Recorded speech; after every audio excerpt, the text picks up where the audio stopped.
Martin, what is information economics? Well, there you go. Read that book, and then you'll know. Information economics is becoming very, very important. I mean, it always has been important, but it's about the value and the cost of information. Now, I'll just relate a personal story. There are more and more people basically just taking the content I produce and saying they are Martin Butler. So they're stealing it. I don't doubt that this will be put up somewhere, probably on Facebook, with this bit taken off. And in fact, some people, I don't know who they are running a Martin Butler Facebook or some platform thing. And they're saying that they are having to manage my content because I'm now in a hospital or something. So it just shows you they'll go to any length to cheat and lie because they believe that there's some value in this information and they don't have to pay anything for it. They can just steal it. So there's an economic situation. They're stealing something of value, not paying anything for it, and deriving some revenue from it on Facebook.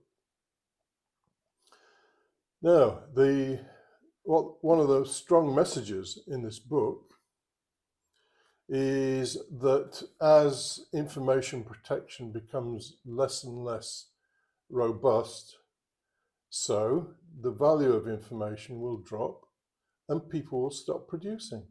It's as simple as that. What's the point of researching something, writing something, or whatever, if people can just steal it and say it's their own, which is what people are doing. Anyway, the disincentive happened, well, I don't know, 20 years ago, say, with the music industry, because people could just copy the music.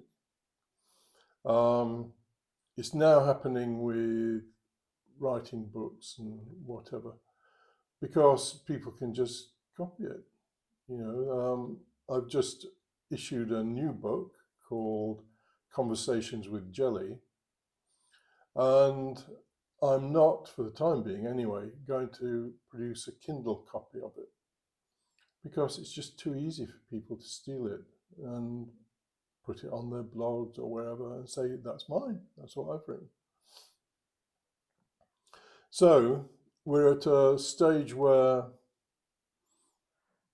the value of information is not being protected, and where it's easy for people to steal it. And all that will happen is that a lot of the social media channels and so on will destroy the value of information, and in the end there'll be nothing left. Just kind of idiotic output from AI programs that are feeding on their own information, which of course is the big worry with AI.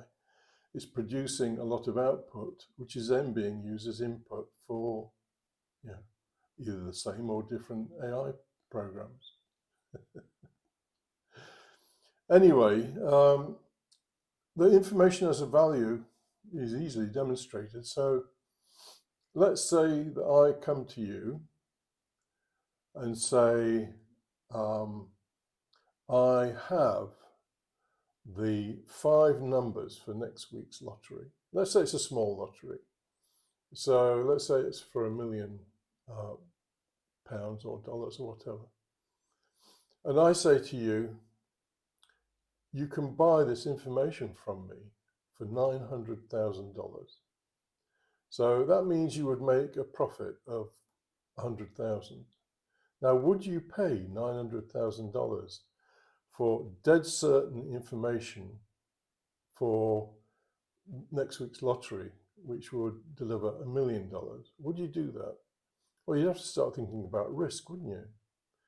Is this guy just an idiot making these claims?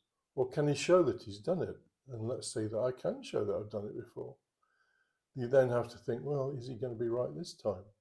So would you pay 900,000 for that It's an interesting question. Probably most people, I mean, obviously I'm talking about people who are wealthy, but most people wouldn't pay that. So $900,000 outlay for information that might deliver $1 million. It's not probably worth the risk. But this whole thing of paying for information is getting really quite serious. So, large corporations will spend millions, tens of millions, maybe hundreds of millions, trying to get information about their competitors, about their markets, about what the government's going to do or whatever. People will pay a lot of information for good quality, a lot of money for good quality information. But of course, if it can just be blasted out all over the internet, then it has no value anymore. So we're in a serious situation. I think that the social media companies particularly are destroying their own market, because no one eventually will want to publish anything, because people can steal it and just say, oh, well, it's mine, and whatever. So to try and offset this a little bit, maybe we need to go back to hard copy. Yeah, that's an interesting thought, isn't it? Because my book, Conversations with Jelly, for now anyway, it's only going to be in hard copy.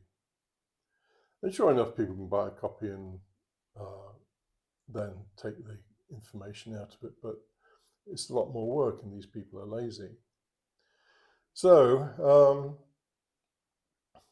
the information economics problem is a serious one, and as I've said, this book, which is an excellent book if you are serious about it, this book goes into the problem. And it's possible that we may not be able to solve it, in which case people will stop producing original research, original writing, original music, whatever. And all we'll be left with is kind of AI slush that most people are already fed up with. So the information economics problem is a big problem, and the tech industry is possibly destroying the value of information. And we'll just end up with nothing other than AI slush.